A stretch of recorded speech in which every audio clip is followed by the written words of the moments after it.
Le jeûne extrême, la folie ascétique de Siméon le Stylite. Perché sur une colonne dans le désert, il buvait sa propre urine et du bière défiant la chair pour atteindre la divinité.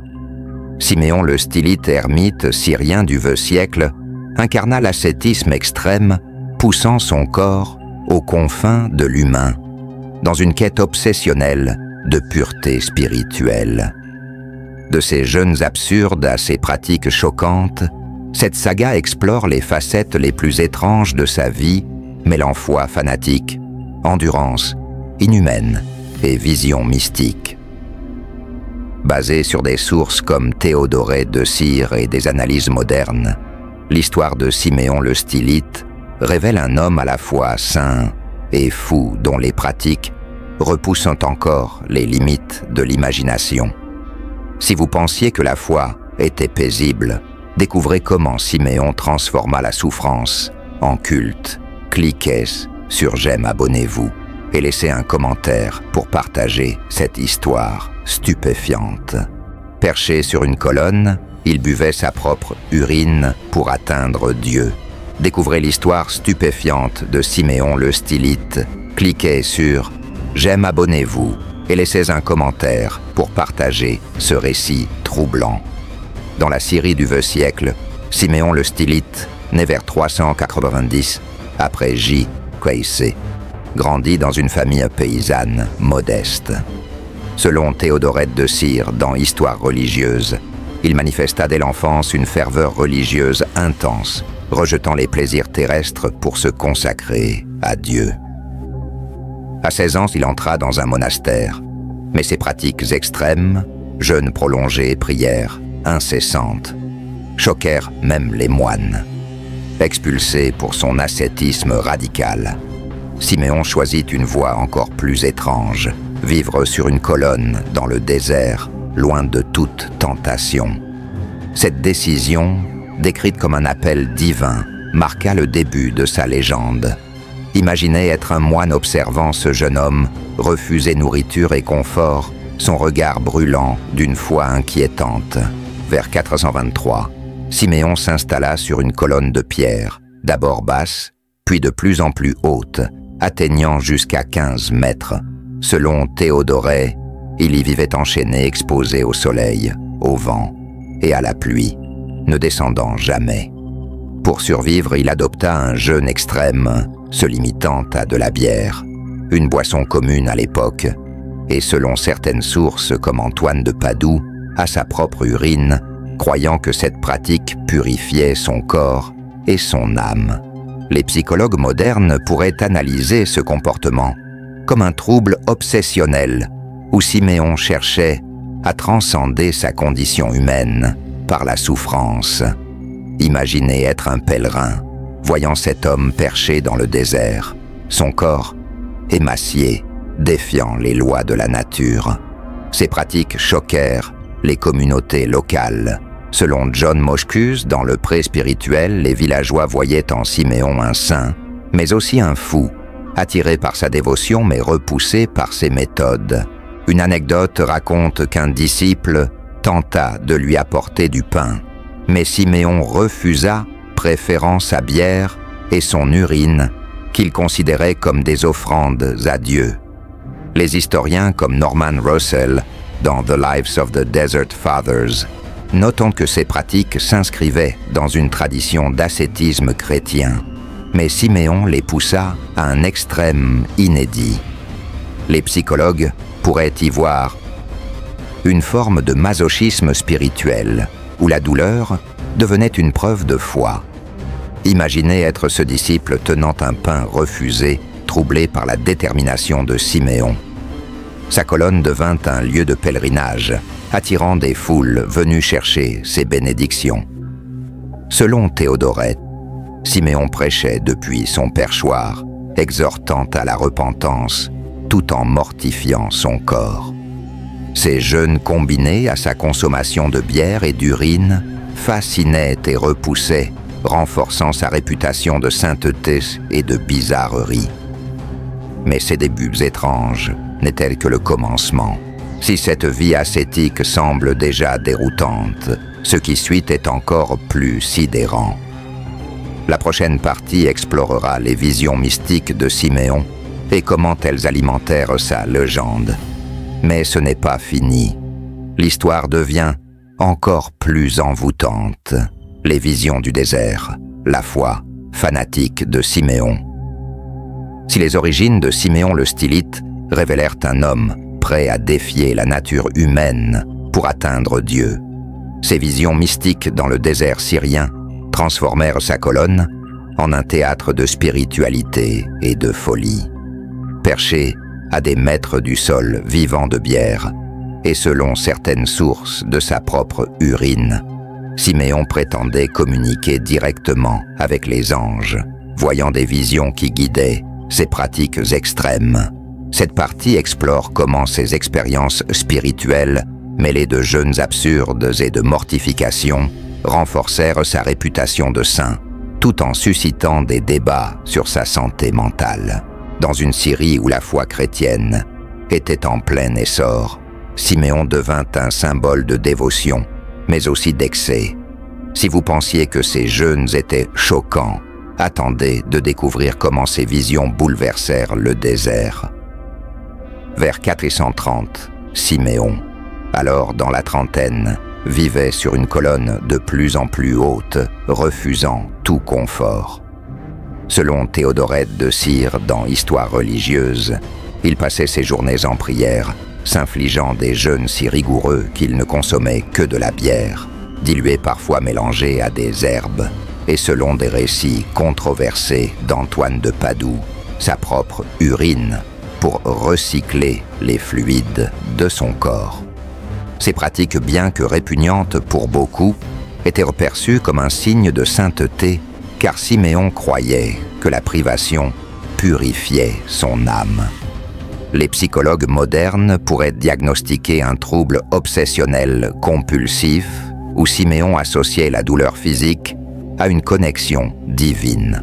Imaginez être un pèlerin, levant les yeux vers cet homme émacié, son visage illuminé par une transe mystique. Les visions de Siméon devinrent légendaires. Selon John Moschus, il rapportait des rencontres avec des anges et des démons, décrivant des batailles spirituelles dans le désert.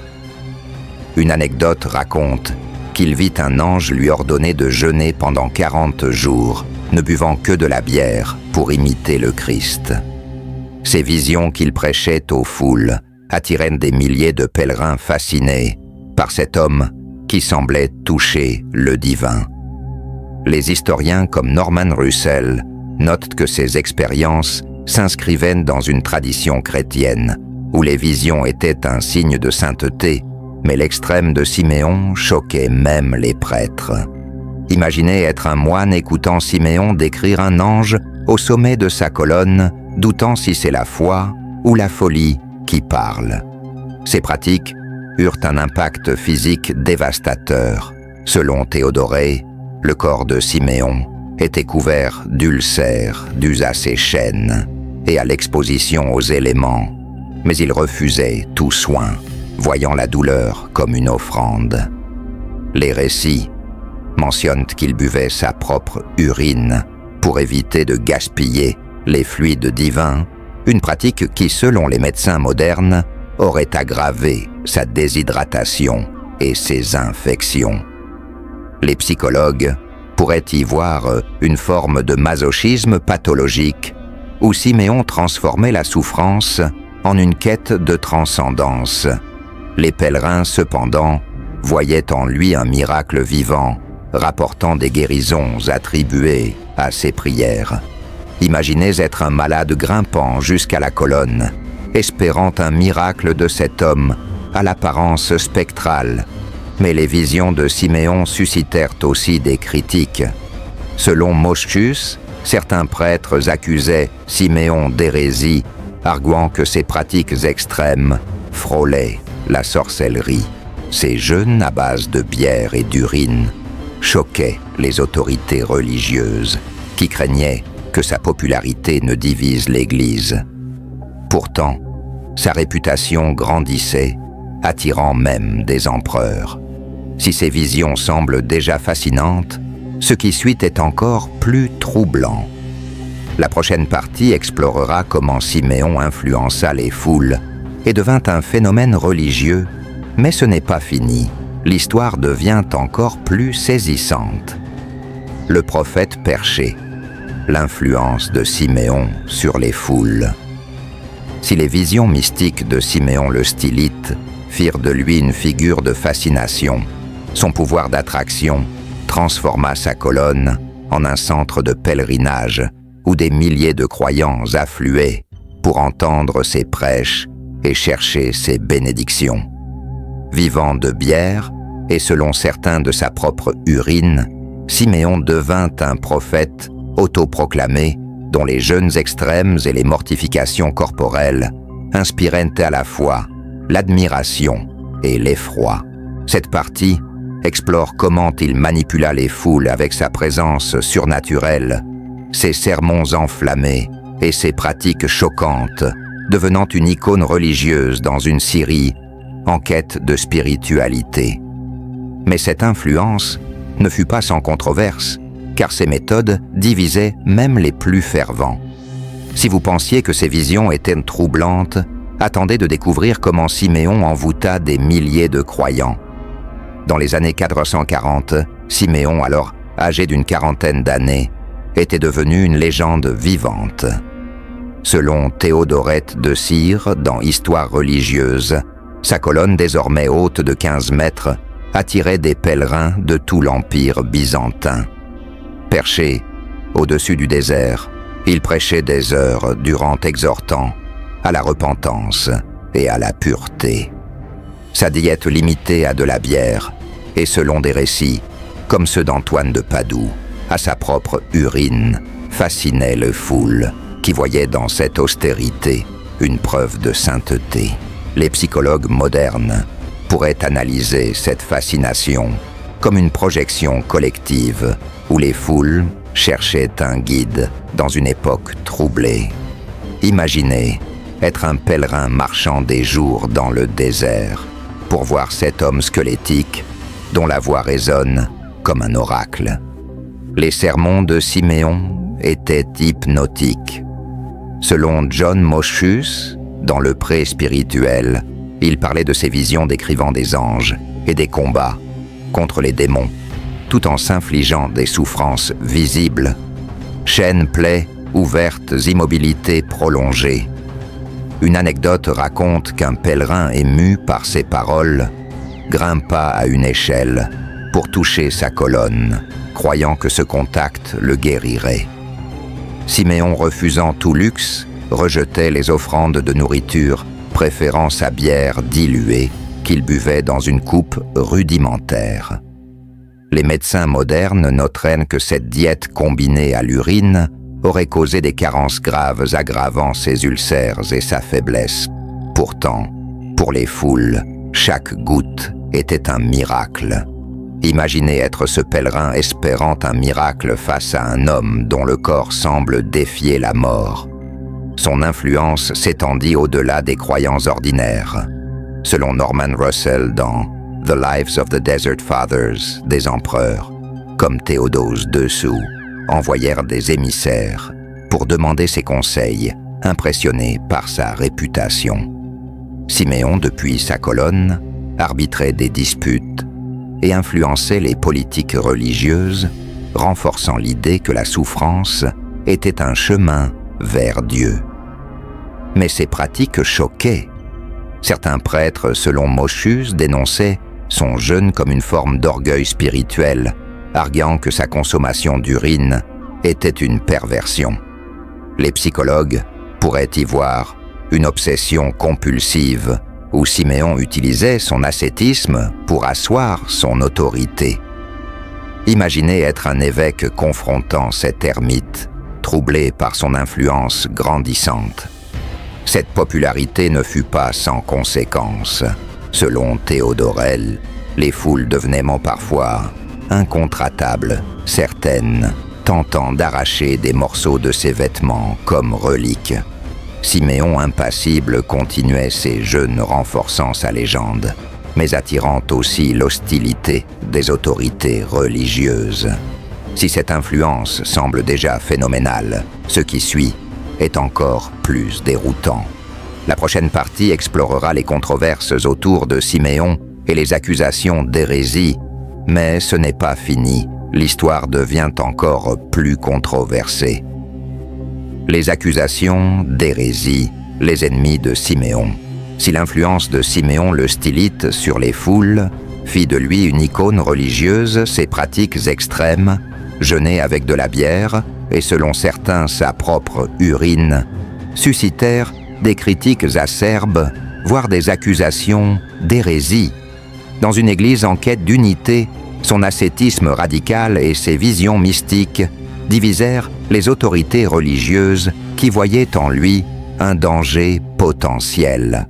Cette partie explore les controverses autour de Siméon, les accusations de sorcellerie et d'orgueil spirituel, et comment il défendit sa foi face à ses détracteurs. Dans une Syrie où la frontière entre sainteté et folie était floue, Siméon devint un symbole de division à la fois vénéré et redouté. Si vous pensiez que son influence était impressionnante, attendez de découvrir comment Siméon affronta ses ennemis. Vers 450, Siméon, alors dans la cinquantaine, était au sommet de sa renommée. Selon Théodorée de Cire dans Histoire religieuse, sa colonne attirait des foules immenses, mais aussi l'attention des évêques et des moines, qui questionnaient la légitimité de ses pratiques. Sa diète, composée principalement de bière, et selon des récits comme ceux d'Antoine de Padoue de sa propre urine, était vue comme une aberration même dans une tradition ascétique. Les prêtres habitués à des jeûnes moins extrêmes accusaient Siméon de chercher la gloire personnelle plutôt que la gloire divine. Les psychologues modernes pourraient analyser ces accusations comme une réaction à son comportement obsessionnel, où la souffrance devenait un spectacle public. Imaginez être un évêque observant cette foule, adorant un homme qui boit son urine, doutant de sa sainteté. Les accusations d'hérésie prirent de l'ampleur. Selon John Moschus, dans le pré spirituel, certains clercs prétendaient que les visions de Siméon étaient des hallucinations dues à la malnutrition, ou pire, des tromperies démoniaques. Une anecdote raconte qu'un moine grimpa à sa colonne pour l'interroger, demandant si sa consommation d'urine était un acte divin ou une perversion. Siméon répondit que chaque goutte était une offrande à Dieu, renforçant sa réputation, mais alimentant les soupçons. Les historiens comme Norman Russell notent que ces critiques reflétaient les tensions dans l'Église primitive, où l'ascétisme extrême était à la fois admiré et craint. Imaginez être ce moine confrontant Siméon troublé par son regard intense et ses plaies ouvertes. Siméon défendit sa foi avec ferveur. Selon Théodorète, il accueillait les critiques en prêchant depuis sa colonne, affirmant que sa souffrance était un sacrifice pour l'humanité. Il refusait tout confort, même lorsque des prêtres lui offraient de la nourriture, préférant sa bière diluée et ses pratiques extrêmes. Les médecins modernes estiment que cette diète aurait causé des dommages irréversibles à ses reins et à son foie, mais pour Siméon, chaque douleur était une preuve de sa dévotion. Les psychologues pourraient y voir une forme de fanatisme où Siméon trouvait du sens dans l'autodestruction. Les pèlerins, cependant, continuaient d'affluer, voyant en lui un martyr vivant. Imaginez être un croyant, entendant Siméon répondre aux accusations, sa voix résonnant dans le désert. Malgré les critiques, l'influence de Siméon grandit. Selon Russell, même les empereurs byzantins, impressionnés par sa popularité, hésitaient à le condamner. Mais les accusations d'hérésie laissèrent des traces et ses pratiques continuèrent de diviser. Si ces controverses semblent déjà intenses, ce qui suit est encore plus dramatique. La prochaine partie explorera la fin tragique de Siméon et les circonstances mystérieuses de sa mort. Mais ce n'est pas fini, l'histoire devient encore plus poignante. La mort sur la colonne, la fin mystérieuse de Siméon. Si les accusations d'hérésie mirent Siméon le Stylite à l'épreuve, sa mort, en 459, après J.C., c'est là sa légende, mais dans des circonstances si étranges qu'elles suscitèrent autant de fascination que de mystère, vivant depuis des décennies sur sa colonne subsistant de bière, et selon certains de sa propre urine, Siméon poussa son corps au-delà des limites humaines, mourant dans une posture de prière qui défia l'entendement. Cette partie explore les derniers jours de Siméon, les récits de sa mort et l'impact immédiat de sa disparition sur ses disciples et ses détracteurs. Dans une Syrie où la sainteté et la folie se confondaient, sa fin devint un symbole de son ascétisme extrême. Si vous pensiez que ces controverses étaient troublantes, attendez de découvrir comment Siméon mourut dans un mystère surnaturel. Vers 459, Siméon, âgé d'environ 70 ans, était une figure quasi mythique. Selon Théodorette de Cire dans cette histoire religieuse, son corps, ravagé par des décennies de jeûnes et d'expositions, était couvert d'ulcères et de plaies infectées. Pourtant, il refusait tout soin, continuant à prêcher et à jeûner avec sa bière, et selon Antoine de Padoue, sa propre urine. Les médecins modernes estiment que cette diète aurait provoqué une insuffisance rénale et des infections graves, rendant sa survie miraculeuse. Les psychologues pourraient analyser cette obstination comme une forme de délire religieux, où Siméon voyait dans sa souffrance une communion directe avec Dieu. Imaginez être un disciple grimpant une échelle pour apporter de l'eau seulement pour voir Siméon refuser son visage émacié, rayonnant de ferveur. La mort de Siméon fut entourée de récits extraordinaires. Selon John Moschus, il fut trouvé mort sur sa colonne, agenouillé en prière, comme s'il s'était éteint en pleine extase spirituelle. Une anecdote raconte que les pèlerins découvrant son corps crurent d'abord qu'il méditait tant sa posture était paisible. Mais son décès déclencha une frénésie. Les disciples se disputèrent de son corps considéré comme une relique sacrée, tandis que certains prêtres, selon Norman Russell, accusèrent sa mort d'être un châtiment divin pour ses excès. Les historiens notent que la cause exacte de sa mort reste incertaine, probablement liée à l'épuisement et aux infections. Imaginez être un pèlerin, voyant le corps de Siméon descendre de la colonne, partagé entre la vénération et l'effroi. Sa mort eut un impact immédiat. Selon Théodoreille, des foules affluèrent pour vénérer sa dépouille, certains arrachant des morceaux de ses vêtements comme reliques. Sa colonne devint un sanctuaire, attirant encore plus de pèlerins. Mais les autorités religieuses restaient divisées. Certains le proclamaient saint, d'autres voyaient en lui un fanatique. Les psychologues pourraient y voir une obsession pathologique où Siméon sacrifia sa vie pour une idée de pureté. Sa diète extrême, bien que choquante, renforça sa légende, comme un homme défiant la nature. Imaginez être un prêtre assistant à cette frénésie, doutant si Siméon était un saint ou un fou. La mort de Siméon marqua la fin de sa vie, mais pas de son influence. Les récits de ses jeûnes et de sa mort mystique continuèrent à circuler, façonnant son héritage. Si cette fin semble déjà saisissante, ce qui suit est encore plus fascinant. La prochaine partie explorera comment l'héritage de Siméon influença le christianisme et les pratiques ascétiques. Mais ce n'est pas fini, l'histoire devient encore plus captivante. L'héritage du Stylite, Siméon dans la chrétienté. Si la mort de Siméon le Stylite scella sa légende, son héritage transforma sa colonne en un symbole durable de l'ascétisme chrétien inspirant des générations de moines et de croyants.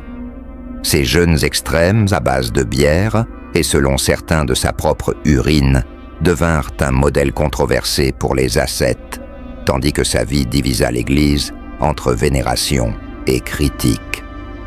Cette partie explore comment l'histoire de Siméon influença les pratiques religieuses, les récits hagiographiques et les débats sur la sainteté. Dans une époque où la foi était une quête de sens, Siméon devint une icône, mais aussi un avertissement contre les excès. Si vous pensiez que sa mort était mystérieuse, attendez de découvrir comment Siméon façonna le christianisme. Après sa mort, en 459, la colonne de Siméon devint un lieu saint. Selon Théodoré de Cire dans Histoire religieuse, un monastère fut construit autour du site, attirant des pèlerins qui vénéraient ses reliques. Les récits de ses jeûnes, incluant sa consommation de bière et d'urine, furent consignés dans des hagiographies comme celle de John Moschus qui le décrivait comme un martyr de la foi. Ces textes, bien que souvent embellis, firent de Siméon un modèle pour les ascètes, inspirant le mouvement stylite où d'autres ermites vivaient sur des colonnes. Les psychologues modernes pourraient analyser cette influence comme une diffusion d'un comportement extrême où la souffrance devenait une norme spirituelle. Imaginons être un moine visitant la colonne de Siméon, inspiré mais terrifié par son exemple. Son héritage divisa l'Église. Selon Norman Russell dans The Lives of the Desert Fathers, certains évêques voyaient en Siméon un saint, tandis que d'autres critiquaient ses pratiques comme une forme d'orgueil spirituel. Sa diète jugée répugnante fut débattue lors de conciles, où certains arguaient qu'elle frôlait l'hérésie. Pourtant, sa popularité auprès des fidèles rendait toute condamnation difficile. Une anecdote raconte qu'un évêque tenta de détruire sa colonne, mais recula face à la fureur des pèlerins. Les historiens notent que l'ascétisme de Siméon reflétait les tensions d'une église cherchant à définir la sainteté. Imaginez être cet évêque confronté à une foule défendant la mémoire d'un homme qui buvait son urine. L'influence de Siméon s'étendit à la culture populaire. Selon Moschus, des chansons et des récits circulaient décrivant ses visions et ses jeûnes comme des miracles. Les reliques attribuées à Siméon, fragments de ses chaînes ou de sa colonne, étaient vénérés comme des objets sacrés. Les psychologues pourraient y voir une fascination collective pour l'extrême, où la souffrance de Siméon devenait une métaphore de la rédemption. Les médecins modernes notent que ces pratiques auraient dû le tuer bien plus tôt, renforçant l'idée d'un miracle. Imaginez être un marchand, vendant des amulettes liées à Siméon, conscient que son nom attire les foules. L'héritage de Siméon marqua le christianisme, mais il ne s'arrêta pas là. Ces pratiques inspirèrent des récits qui résonnèrent dans les siècles suivants, façonnant l'image des saints ascétiques. Si cet héritage semble déjà puissant, ce qui suit est encore plus envoûtant. La prochaine partie explorera comment Siméon inspira la littérature, l'art et la culture moderne. Mais ce n'est pas fini, l'histoire devient encore plus fascinante. L'icône de l'extrême, Siméon, dans l'imaginaire moderne. Si l'héritage de Siméon le stylite façonna le christianisme primitif, son histoire transcenda les siècles pour devenir une icône de l'ascétisme extrême, inspirant écrivains, artistes et penseurs. Ces jeûnes à base de bière, et selon certains de sa propre urine, devinrent un symbole de la frontière entre foi et folie, captivant un public moderne, fasciné par les figures radicales. Cette dernière partie explore comment l'histoire de Siméon influença la littérature, l'art et les débats sur la spiritualité, transformant un ermite syrien en une figure universelle de l'endurance humaine. Dans un monde contemporain, En quête de sens, Siméon reste une énigme à la fois, admiré et incompris. Si vous pensiez que son héritage religieux était puissant, attendez de découvrir comment Siméon hante encore notre époque. Cliquez sur « J'aime », abonnez-vous et laissez un commentaire pour partager ce qui vous a le plus choqué dans cette saga. À la Renaissance, l'histoire de Siméon fut redécouverte par les érudits chrétiens. Selon Norman Russell, dans The Lives of the Desert Fathers, les hagiographies de Théodorète furent traduites inspirant des récits sur les saints ascétiques. Les écrivains comme Jacobus de Voragine dans la légende dorée dépeignirent Siméon comme un martyr, mais ses pratiques, bière et urine, choquaient les lecteurs européens. Ces récits, bien que romancés, capturèrent l'imagination, faisant de Siméon un symbole de sacrifice extrême. Les psychologues modernes pourraient analyser cette fascination comme une exploration de l'archétype du martyr, où Siméon incarne la lutte contre les désirs humains. Imaginez être un scribe consignant l'histoire de Siméon, troublé par ses jeûnes, mais captivé par sa foi. Au XIXe siècle, les romantiques s'emparèrent de sa légende. Des poètes comme Lord Byron firent référence à des figures comme Siméon, dans des œuvres sur la solitude et la quête spirituelle, tandis que des peintres comme Gustave Doré dépeignirent des ermites perchés sur des colonnes, évoquant Siméon. Une œuvre notable, Saint Siméon Stylite, XIXe siècle, montre un homme squelettique sous un ciel orageux, sa colonne dominant le désert. Ces représentations exagéraient souvent les aspects extrêmes, comme sa consommation d'urine, pour captiver un public avide de drame. Les historiens comme Russell notent que ces œuvres reflétaient une fascination pour l'extrême dans une époque en quête de spiritualité. Imaginez être un spectateur, contemplant ce tableau, sentant l'aura mystique de Siméon. Au XXe siècle, Siméon devint une figure de la culture populaire. Des romans historiques et des documentaires, comme The Desert Fathers 1960, explorèrent sa vie, mettant en avant ses jeûnes choquants, comme un symbole de dévotion. Dans les débats modernes, Siméon est souvent cité dans les discussions sur le fanatisme religieux, sa diète étant analysée comme un cas d'autodestruction pathologique. Les psychologues pourraient y voir dans sa légende une réflexion sur les limites de l'endurance humaine, tandis que les médecins s'étonnent de sa survie. Aujourd'hui, les touristes visitant Calasimán, où se dressait sa colonne, entendent encore son histoire évoquée avec un mélange d'admiration et d'effroi. Imaginez marcher dans ces ruines sentant l'écho de Siméon dans le vent du désert. Siméon le Stylite reste une figure complexe, un homme dont la foi et la folie continuent de fasciner. Sa quête marquée par des jeûnes extrêmes est une mise en garde contre les dangers de l'obsession, mais aussi une célébration de la résilience humaine. Si cette saga vous a secoué, cliquez sur « J'aime partager » et laissez un commentaire sur ce qui vous a le plus choqué. Abonnez-vous pour plonger dans d'autres récits historiques aussi troublants